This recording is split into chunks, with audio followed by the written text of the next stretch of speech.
არასამთავრობო ორგანიზაცია ახალგაზრდა მოქალაქის პროექტში კიდევ ერთი შეზღუდული შესაძლებლობის მქონე პირი ჩაერთო.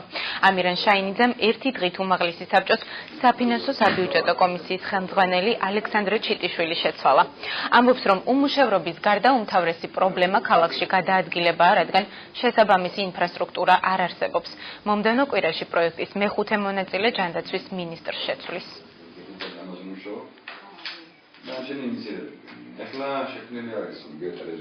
ეს არის ჩემთვის ძალიან დიდი მნიშვნელოვანი რაღაცა, რომ ჩემს ცხოვრებაში შეიძლება 5 და 6 წელი ალბათ მეყოს ეს. თუ ვინმე არ გახლავს, არც პადნოსებია, კიდე კლინიკები რო არის, ხელისუფლებამ უნდა გამონახავს ის, რომ ჩვენ რას შევძლებთ. ახლა კი შეიძლება მე ფეხი ვერ მოძრაობ, უნდა შეზღუდული ვარ, მაგრამ ფსიქიკა და ხელი იმუშაობს, ახლა და პატარა რაღაცა ჩვენ შეგვიძლია. ზოგადად პრობლემები ქვეყანაში დგას. პრობლემა დგას ჩამთელ ადამიანს და არამარტო უნაშეზღუდულს. და ამათი პრობლემა უფრო მეტია, იმიტომ რომ თუ რაღაცით არის, იმიტომ რომ უნაშეზღუდული რაღაც არიან შეზღუდულები, ხო?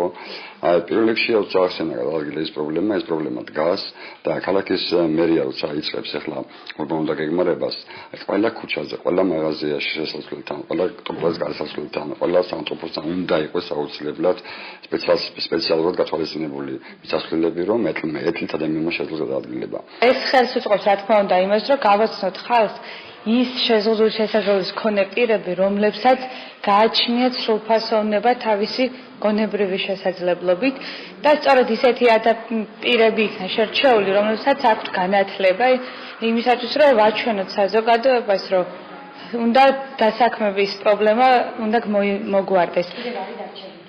მონაწილე დაგვრჩა ერთი, რომელიც ჯანდაცვის მინისტრის პოზიციას მოიგებს.